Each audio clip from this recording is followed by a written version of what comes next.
Plaintiff Angela Scammahorn says around age 6 she first met her alleged father while he was in prison.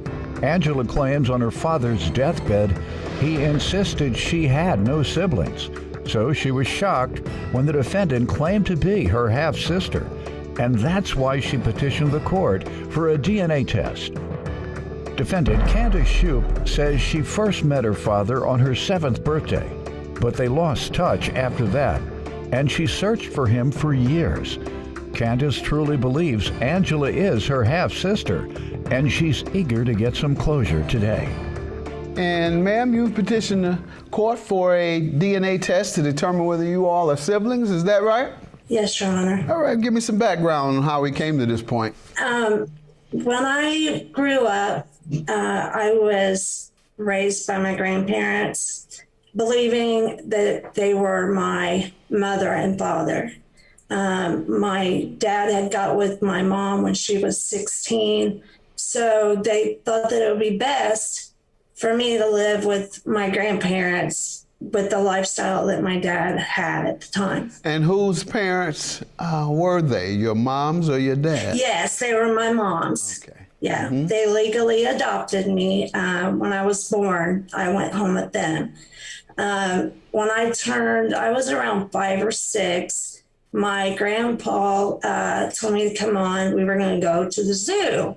And being 5, I was like so excited, couldn't wait to get there. Well, we didn't go to a zoo. We went to a jail, well as a prison. And my grandpa looked at me and he said, "You're going to meet your dad." Well, I had just met my mom, know that she was my mom just a few years prior. So we go into the prison and this man walks out and he tells me, "I'm your daddy." And I was scared, excited, mad, all the above. We, got a picture taken, talked a little bit, and then me and my grandpa left, and he tried to explain to me as a child why I couldn't be with, my dad and stuff and what was going on. Plaintiff Angela Scammahorn has doubts about the defendant being her half-sister, so she petitioned the court for a sibling DNA test so she could find out the truth. When you were informed about your mom, sounds like you may have been anywhere from 3 to 4. Yeah. And so at such a young age, how did she deliver that information to you, and did you digest it immediately? Could you get your arm? Could you get an understanding? What made her at that early point in your life, how did she deliver that news to you? I believe that I knew, I was little, I can't say for sure, but I knew that she was my mom, and I always considered that I had 2 moms. Okay. So you knew that. And I had a brother, yeah. Where did you meet your biological mom? Where did you meet her? My mom lived with my grandparents at the time, being 16. Got it. So then my mom, moved out and had more children, my half siblings. But I always, as far as my memory, I remember she was my mom, but I did not know about my dad until that day. I understand. And where did you all go from there? You having met your dad, what happened afterwards? Basically, I just, continued living my life with my grandparents. And when my dad would get out, he would come and visit me, and it'd be a few and far between. But as I got older, I rebelled and got into drugs and was kind of following the lifestyle that he was in.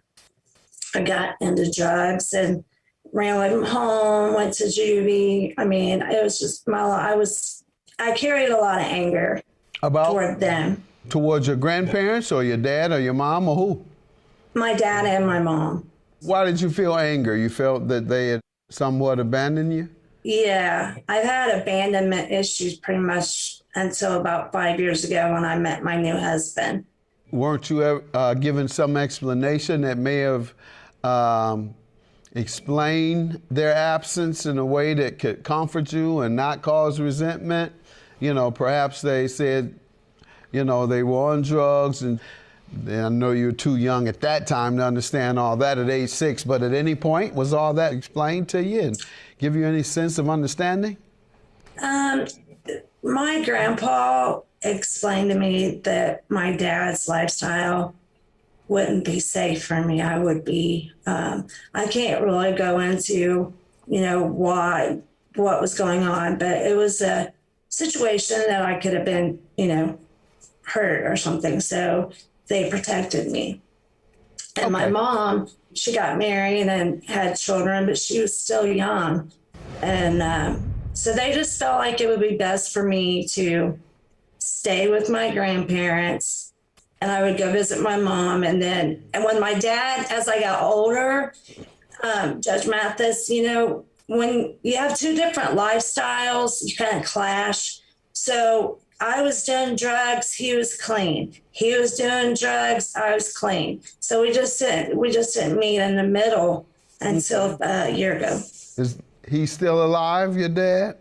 No, he passed away of COVID. He was one of the first people to have COVID, but they didn't know it was COVID at the time. They just thought it was pneumonia. So my dad at that time, they called me and let me know to come to the hospital. So I did. And, my dad said, if there's some things you want to talk to me, now's the time. And so we talked about, why he wasn't there and what was going on. And I asked him, I said, I remember you bringing this little girl and this woman to mine, it's where I lived. And I said, Dad, is that my sister? Do I have siblings? And he said, no, honey, that's it. You're it. So I didn't think anything of it. And after me and my dad, we got closure at that point. We knew where each other stood. We forgave each other because I had hurt him. He had hurt me.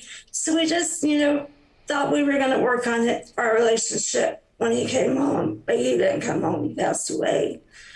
And then it's been a rough year with COVID and everything.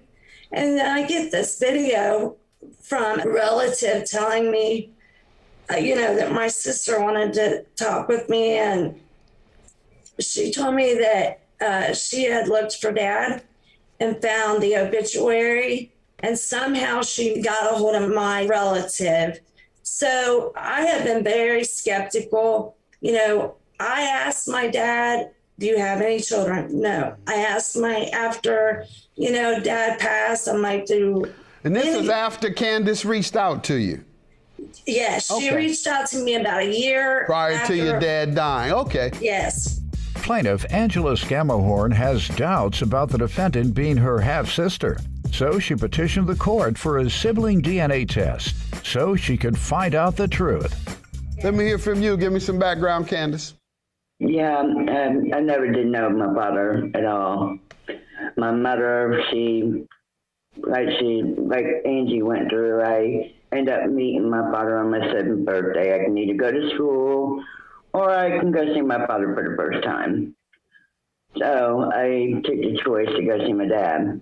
And it was a very good moment. We took pictures. I sat on his lap, and it was just a fun time. I've been searching for him off and on for many, many years. My mom really didn't mention him a lot to me. She kind of didn't bring up the subject of knowing who he is. What would she tell you when you asked? She would just go to another subject. Did you ever look back and find out why she didn't want you to know, or did you ultimately find out why she didn't want to discuss it and tell you? Well, I found out after I became a teenager. Yeah. Who he was. I met him quite a few times. Why do you think she didn't want to tell you earlier, though? I think she didn't. It was a protection thing. They sat me down one time and they told me, both of them, Dad had done some things in his life that he wasn't proud of, and he would prefer that I would be protected of not knowing who he was. Okay. That sounds like a lot of question marks hanging around everywhere you go. Let's put it that way. When you were at school, people wanted to know who your daddy was. When you were, if you went to church, people wanted to know who your daddy was. When you went on the playground, people wanted to know who your daddy was. When you walked up and down the street, people wanted to know who your daddy was. They may not have said it to you, but they were saying it to somebody. And it got back to your mother. And so that's why I'm trying to understand what she was even telling other people. She couldn't just skip the subject with everybody. Well, my older brothers and sisters, which majority of them are deceased, I was told a lot of stories by them as growing up of who my dad was. My sister, she told me a lot about him as growing up. He was really stern with her and all my other brothers and sisters. That I was never the one to really get to know who he was, which I would have loved to know who he was. And, you know, Angie, you know, us being, you know, stripped apart of 50 years is a long time to be stripped from, of not knowing that we had another sibling in my life. And that really breaks my heart. Your mom's still alive? My mom passed away 2 years ago, along with my sister. So prior to that, she never really gave you any clarity? No, sir. And you reached out once again based on reading an obituary, or you were already searching for your dad and ran across an obituary? Tell me what happened. Well, we got on the internet, was searching for him, come across his obituary, and soon enough I seen his picture. I knew exactly who he was. And I seen his family that was on the obituary, so I started searching through family members to find out what had happened to him during this time. I finally come across on Facebook, went through and just typed in people's names, asking them if they knew who my dad was. And I come across Angie and let her know. I mean, our lives are so similar, how we grew up. It was just very hard to know that Dad kept us away from each other for that so long. My dad didn't tell me nothing about having a sibling whatsoever. When I asked him, he's like, no, I'm the only child. When did you begin searching in earnest? Because if you're going on the internet searching, you really are trying. So my question would be, were you doing that before your mother died? Because if you're going to go through all that, it would have been a lot of, I would have bugged Mama to death. I said, Mama, you got to tell me something. I'm tired of this internet. I ain't finding nothing. I'm coming up short. Make it easy on me. She basically told me, you know, if you want to find him, you can. I mean, it was not a problem with her keeping me away, but she just did not tell me much about what was going on with him in my life. And she just thought it was best that Dad was never in my life because of what. Well, the last time I seen him was I was 21. Mm-hmm. I was in an abusive relationship, and Dad came down and gave him a little visit and told him, you know, you ever touch my daughter again, you know, we're going to have a problem. So, you know, for my dad to come all the way from Georgia just to tell him that, there's some indication that he did care and he did want to be around.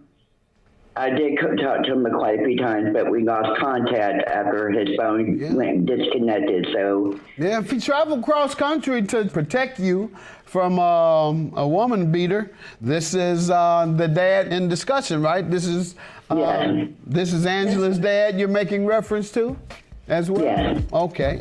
Plaintiff Angela Scammahorn has doubts about the defendant being her half-sister, so she petitioned the court for a sibling DNA test so she could find out the truth. Do you know of him coming down, Angela, to be protective of Candace at any point? Have you ever heard that story?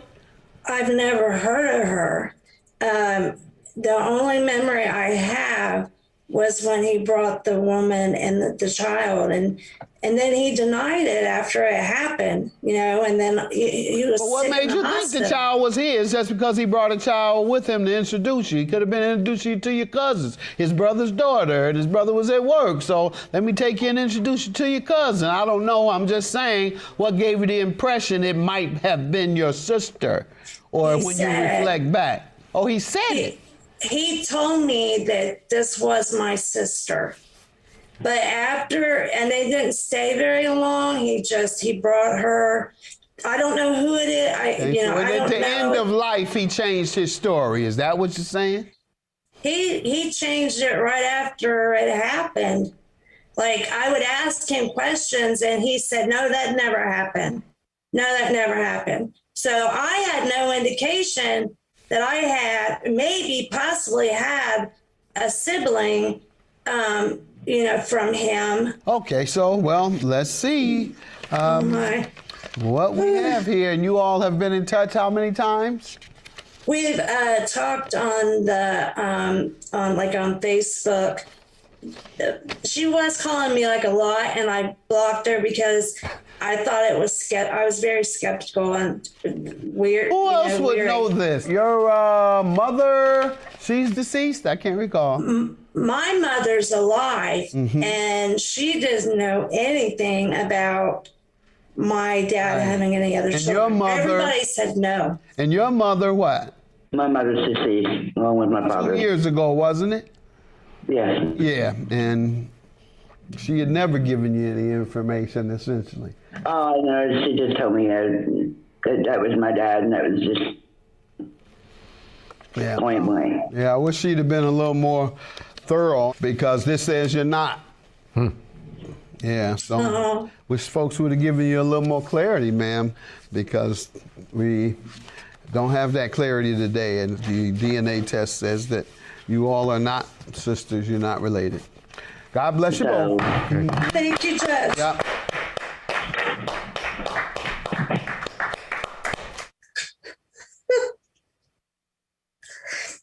I love you, whether or not you're blood or my sister.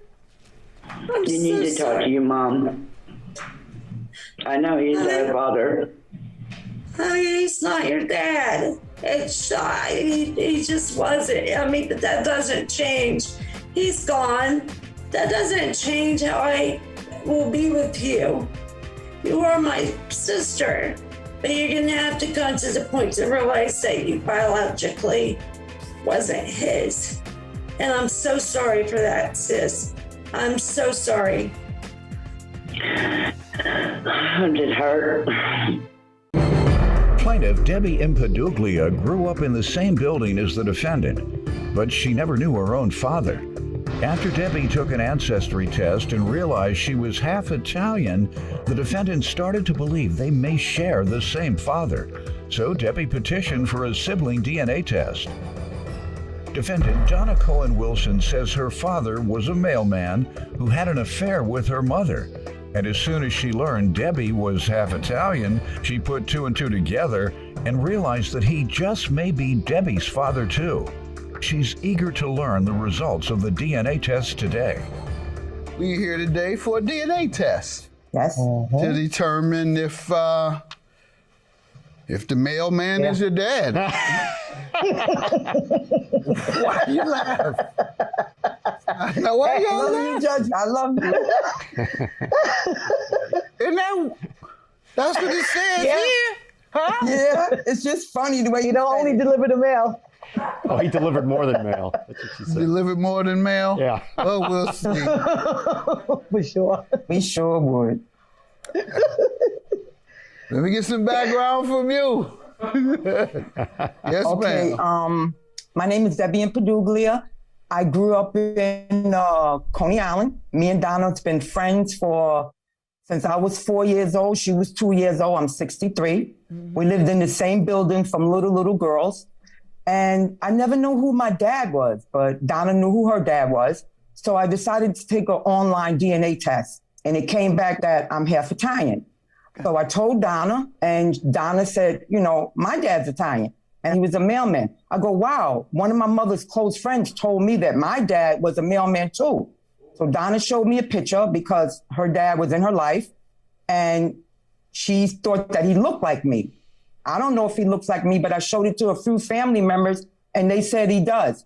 So we decided to call the famous Judge Mathis to kind of help us out with the DNA. All right. Let me hear from you, ma'am. Miss Donna. Tell me about this. My dad was in my life, but he wasn't in my life because I knew he had another family. And he would come and, do the right thing, give my mother money. But when Debbie told me about her revelation that she had taken that DNA test, I couldn't believe that she was Italian. And then I started thinking, like, we lived in the same building. She's 2 years older than me. So, I said, wait a minute. On Easter, I showed her a picture and I said, well, you know what? You kind of look like him. I always said they had the same kind of nose. So I thought they were, I didn't know. So I said, maybe he is. It's a possibility. What did your mom tell you? Well, I asked my mother through my whole life. I asked her, because we weren't allowed to ask those type of questions. So, but I did ask my mother one day, I said, who's my father? She would say, God is your father. And she never told me who my dad was. And now that I got older, I'm really curious to see, like, what kind of father did I have and who was he? Plaintiff Debbie Impeduglia says she's been friends with the defendant since childhood, but she now believes they may be siblings. So she petitioned the court for a DNA test. How did you feel about your mother not telling you that? Well, I think I asked twice during my lifetime and I got the same answer. So I just kind of left it alone. Just like, oh, well, I guess I'll never know who this man is. You gonna drop it in my lap? Yes, Judge, because you the man. She loves you. She loves you. God bless your mother. God rest her soul. Go ahead, Judge. You can say it. I watch you. I'm not saying a word. I'm not going. You heard what I'm going to say. I say what I'm going to say. God bless your mother. And I'm stopping it right there. I just want to say something, if it's okay. Yes. I just want to say that I was told that I had sisters, but I didn't know who my sisters were. I know he had two daughters by his marriage for sure, but some lady told me that he had other children. On his route? Yeah, probably. That route was big. Did you meet any other siblings by your father? Of course not. I was a secret. I was the love child. What about when you became an adult, old enough to associate on your own? You weren't interested? Okay, I took the picture I took of my dad was on my 25th birthday, and I had a feeling, something inside me told me this might be the last time I ever see my father alive. So I took that picture of him, and that's the last memory I have of him. I didn't ask him when I got older. That was like taboo to ask those kind of questions, you know? Yeah, well, I've heard the older generations not sharing the humiliation that was felt as a result of the effects of slavery and oppression. Mm-hmm. The older generation don't like to discuss that. Yeah. Particularly slavery. They almost cringe and don't want to tell you the stories. You know. That's true. My great-grandmother was enslaved as of 1859. Wow. My mother came over from Africa. My great-great-grandmother. She had a child in slavery in 1859, my great-grandmother. So I don't know much, even though I could know a lot because it's so close. All that had to occur is that my great-grandmother tell her daughter, which was my mother's grandmother. Yeah. Many other things. My grandfather married his wife's sister when the wife passed. They didn't really want to talk about that, even though that was a normal practice in the earlier centuries. Yeah. You pass, your sister will step in, marry your widowed husband, and help take care of the children. That's exactly what happened with my mom and grandfather. My mother was the child of the second wife, who was sister to the first wife. Beyond that, I don't know many stories, but the information is right there. Plaintiff Debbie Impaduglia says she's been friends with the defendant since childhood, but she now believes they may be siblings. So she petitioned the court for a DNA test. The point I'm making, I can't get the stories that are right there. And when I've tried over the decades, everybody shy away. We don't want to talk about that. It feels like they're shamed based on the humiliation that they and their parents and grandparents suffered. When in fact, in my opinion, those are inspirational stories. Because the shame that many African Americans feel should be a point of pride. And there's no group of people that have risen so quickly after being held back so far and so long than African Americans. 300 years of slavery and oppression. 100 years of segregation. Unable to participate in the voting system and the equal opportunity, normal civil rights. Well, 65, 64, civil rights, voting rights, 50 years later, we're the president. That's right. So if that isn't something to be, I love to tell those stories. Like I love to tell people about my background. Yeah, I was a street kid, went to jail, came out, got a GED, became a lawyer, became a judge. I'm helping the community. That's inspirational. I want you to know. I'm not hiding what I did. Some of the worst things I ain't trying to tell people about. But some things folks just won't forgive, probably. Certain groups of people won't. So in that sense, it's an inspirational story. And that's what I think we, and I hope you listeners, many of the viewers rather, are mature members of our community who have a lot of knowledge that they're probably withholding from us. We need to know it. I need to know whether my granddaddy was the mailman. That's right. Or the fireman. I agree, totally. That's right. Look at me or now. Or the milkman. That's right. Or the police officer. Everybody that come through there with a uniform on, I need to know. Cable man. Cable man. Yeah, the cable man is the hottest. No, the trainer, doc. The trainer getting all the action. The trainer put the milkman out of business. That is so funny. Well, you go and let me keep this trainer, this personal trainer. Oh my God. So, man, I ain't trying to make y'all paranoid or suspicious, but I do know a lot of women that have run off with the trainer. And I know a lot of guys that come from prison and who used to be players, pimps, or criminals. They want to become trainers for that very reason. I'm telling you, there is a mindset. Yeah. I want to become a personal trainer so I can get me a rich woman or a woman with some money, swear to you.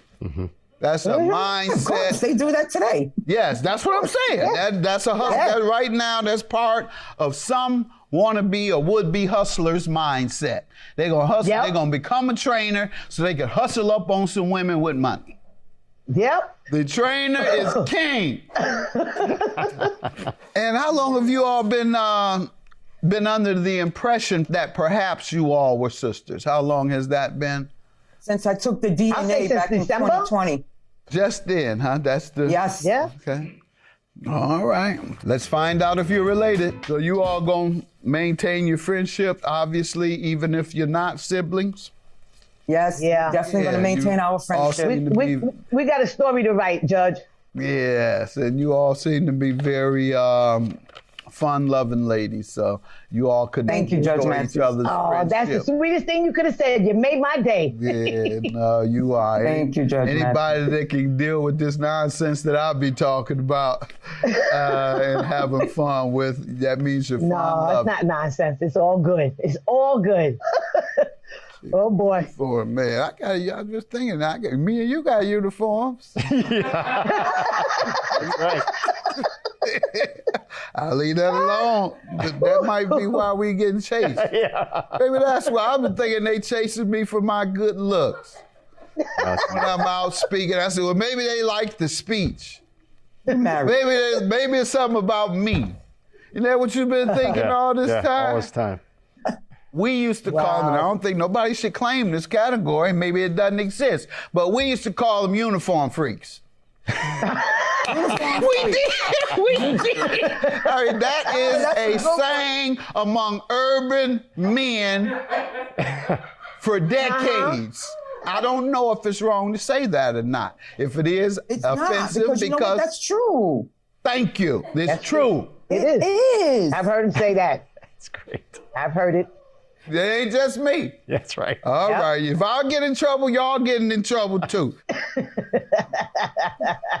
All right, let's get back to this. We're having a lot of fun, and I hope you all can continue having that fun. Yeah, Judge Mathis. You all just stay friends as you are. You're not half sisters, but you all keep your friendship and keep the fun going. Yeah. You all Thank you, Judge loving Mathis. ladies, and at this age, that's what our lives are about. Thank you. At least we know that. Thank you. Thank you so very much. Yes, thank you very much. Oh my gosh. Okay. Now I know that we're really not sisters. I guess I'll never know who my dad is. You were my last resort, but I still love you, and we're still gonna be friends. Oh, absolutely, Friends, absolutely. And like we who always knows? call Maybe ourselves. I can help you in the journey of looking for your father. We don't know where to start, but maybe somebody will come forth and tell us what we need to know. Plaintiff Christopher Sewell and his mother Audra say Christopher was on Judge Mathis before trying to find his biological father, and he was devastated when the DNA results left him empty-handed. However, after the case, Audra confessed that the defendant may be his father, so he's back for another DNA test. Defendant James Stokes admits he and Audra had an intimate relationship when he was younger, but says he knew nothing about Christopher until 3 years ago. James is eager to find out the results of the DNA test today. We are here to determine paternity, and I'm glad you all have come here. We're glad to be able to come together and provide that confirmation one way or the other. Give me some background on why we're here today. Okay, thank you. I actually was on the show before with a young lady that I thought was my sister, and it turned out that she wasn't my sister, and that was a very hard episode for me, dealing with the information that she wasn't my sister. All my life, I've been looking for my father. I didn't know who my biological father was. I was raised with my mother and my two little sisters, and I thought that their father was my father at first, just growing up, because he was in the house. And after him and my mom separated, and he started to spend time with his daughters and not me. What age? How old was you? I had to be like 5 around that time. Mm-hmm. And so that's when I kind of first realized, okay, that's not my father. So when I maybe about 6 or 7, I have a memory of going to the courthouse and them doing a cotton swab, but I didn't really understand like what was going on. And then my mother told me that another gentleman was my father and that this is why they did it. But then after those results came out, he wasn't my father as well. So it was like just another heartbreak. So after that, I grew older, became an adult. I found out I had a son, and I went through a custody battle with my son's mother because she was claiming that I wasn't the father, and I believed that I was the father, and I just knew how much not having a father around for me hurt me, and the whole confusion of who's the father hurt me as a child. So I wanted to solve that right away in my son's life. So I was working with this organization in my community. They was helping me, take fatherhood classes and training and helping me through the court process, and come to find out he was my son. And I started, taking care of him and getting custody and placement and doing things with him. And eventually through the course of that work, they had awarded me the Father of the Year award from everything I was doing working with them. Okay. Well, let me say this. Congratulations and thank you for doing the work that you've done to become a father. Plaintiff Christopher Sewell and his mother Audra believe the defendant may be Christopher's biological father. So he petitioned the court for a paternity test. It's been my observation, and some sociologists / psychologists believe or say that people who go through childhood adversity with their parents, for example, there's so many children who were victims of parental negligence, in particular, or abuse for drug addiction, particularly with the crack cocaine epidemic, and now the opioid epidemic. And the children either go one way or the other, kind of extreme, or the other. Either they follow into the parents' footsteps and become drug addicts or even gangsters, street guys. Their daddy was a big dope man, so I'm gonna be a big dope man. Or they do like you do. They go the extreme opposite and say, because I didn't have a father, I don't want my children to be like this. I want to fight for my child. And men are not known to fight for their children, but there are many like you that do. So I congratulate you. And it probably started with you finding out who you were. You know, until you know yourself and you know your history, you don't really have an understanding of who you are and how society has affected who you are. And when I say that, some folks might say, well, where is he getting this from? I'm getting it from your neck, where you had the continent of Africa on there. Right. And we know that we don't know our ancestors. And what we do know is a horrible experience for our ancestors who were stripped away and their families were broken up. And so the legacy and the vestiges continue for hundreds of years before you break that yoke. Slavery was 300 years. So you can't expect the people in 30 to 50 years to have a different outlook on life, but you seem to have gotten a little knowledge of yourself and of your ancestry. And so that's one of the reasons, in addition to you not wanting to suffer the same plight or want your kids to suffer the same plight as you, that you are interested in being a responsible father. So I'm going to make that observation, because people just think that after slavery and the horrendous conditions in which we lived and the current racism, that we're just supposed to be able to just pop back. And everything that happened to my grandmother and my great-grandmother and my great-great and grandfather and great-grand, that doesn't affect me. That had zero effect. Where does it stop? Your father? Does it ever? You know? So my point being, I'm proud that you have made that effort with your children. And how did you come to believe that Mr. Stokes was your dad, or who came to believe that? Well, after winning that award, I was talking to my mother about just the struggles of dealing with my son's mother, and just like, you know, how could a woman do something like this? And, you know, this is crazy. And my mother, you know, burst out in tears and was saying, like, you know, I did the same thing with you. And I you know, we had a moment, and we had to really work on our relationship and have some honest conversations and deal with stuff. And I started working with the same organization that had helped me, and I'm working with other fathers. So as I'm doing this kind of healing work in the community and healing with my mother, I decided to, you know, take one of those tests, a DNA test type thing, to kind of see maybe where I might have some luck, especially after the last episode that I came on your show and I didn't have any luck, to see if I could have some luck. And I started to see some matches with Mr. Stokes' other relatives. And my mother was saying that it was kind of bringing back to her memory some of these connections. And we reached out to Mr. Stokes, and he was confirming that, yeah, these are my relatives, but we really didn't have enough to kind of know for sure if he was my father. Well, let me get some not. background for Mr. Stokes. Sir, why don't you give me some background on yourself?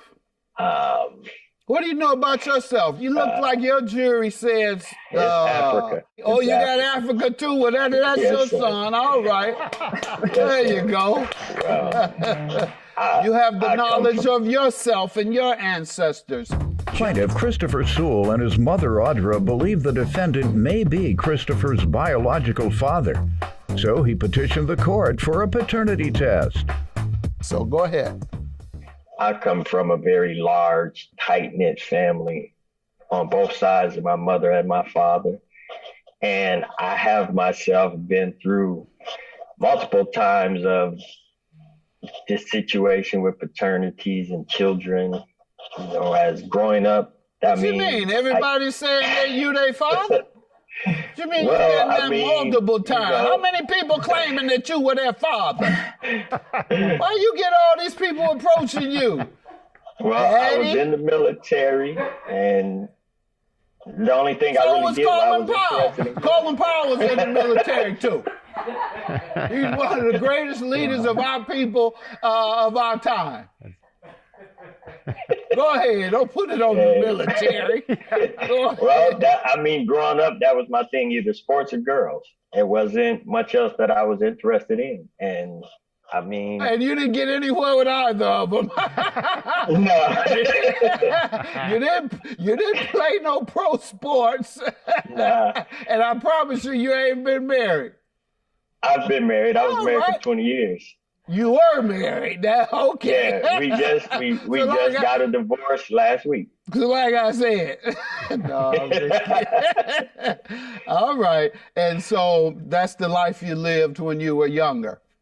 Yes, sir. And have you had any children over the years that you know are the results of your unprotected playing around? I have two that were from my unprotected playing around, and I have two from my wife.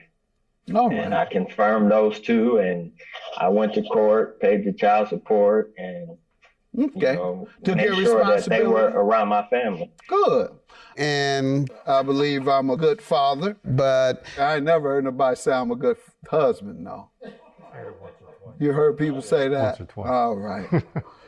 I think Linda might have told me that once. Or she might have said that to impress her friends. I might have just been around.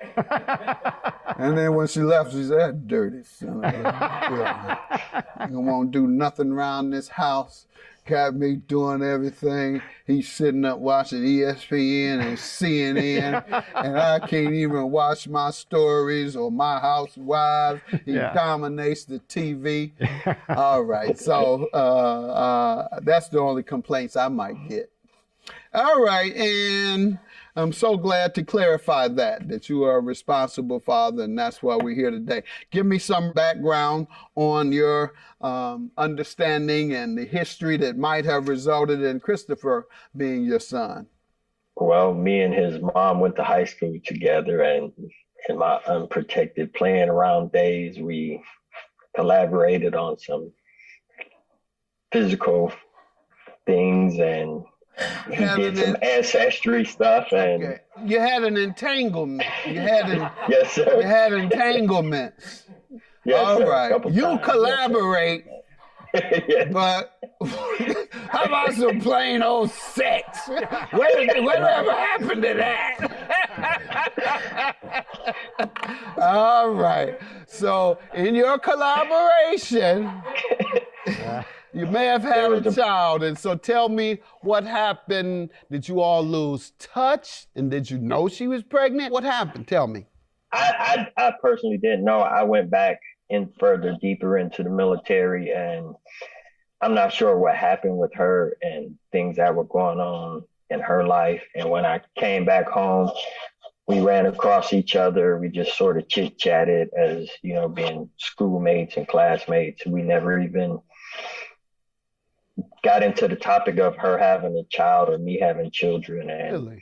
She reached out to me one day and said, hey, I need to talk to you. And we went through that, and me and Chris talked. And Went through what? Went through what? She said, the conversation that I may be the father of her child. When? What year was that? Like 3 years ago. Okay. And she just called you out of the blue? Yes, sir. Thanksgiving. Did you ask why you just not calling me? Not really. You didn't want to turn it negative. Uh-huh. Yeah, I did. I didn't really want to. And so what happened with you and Christopher after she told you that? We talked, but then at the time I was going through with someone else about the same thing. And I'm like, man, I really, me and Chris sort of bumped heads, and we put it on pause, and then he reached out to me again, and I was still a little abrasive about the whole situation. Then I changed my mind. I was like, yeah, man, let's meet up. Let's figure it out and go from there, because I'm really not. How far can you go back with your ancestors? To the 1600s. Wow. Whoa! How far do you all go back with your ancestry? Well, if James is my dad, then I go back to the 1600s. That's right. That's right. That's right. There we have it. All right. What else you want to tell me about Christopher? Any other discussions? I mean, like I told Chris, he wanted a family. My family is like the mafia. Once you in, you in. Ain't no getting out. Whether you are or not, you in. Ain't no getting out. Well, you better hope this is your dad, because think you want to get out the mob? Nah. Well, okay. I don't know if you want to get out or not. What else you want to tell me about Christopher? Any other discussions? I mean, like I told Chris, he wanted a family. My family is like the mafia. Once you in, you in. Ain't no getting out. Whether you are or not, you in. Ain't no getting out. Well, you better hope this is your dad, because think you want to get out the mob? Nah. Well, okay. I don't know if you want to get out or not, but he's your father. Wow, so. Awesome. Congratulations to you all. Good luck. God bless you. Proud that you were able to educate yourself with your history and understand what that meant and overcoming it. Glad you did the same. Good luck to you. God bless. Thank you so much. You know, you in now. That's great. You wasn't getting out either way, but you in now. Right. I appreciate you. You've been showing me and my son a lot of love, and I'm glad that we got this all cleared up. Yes, me too. Oh, yes, sir. Yes, sir. I'm just glad it's over. I'm glad that he finally has closure, and that, he knows who his family, the other side of his family is.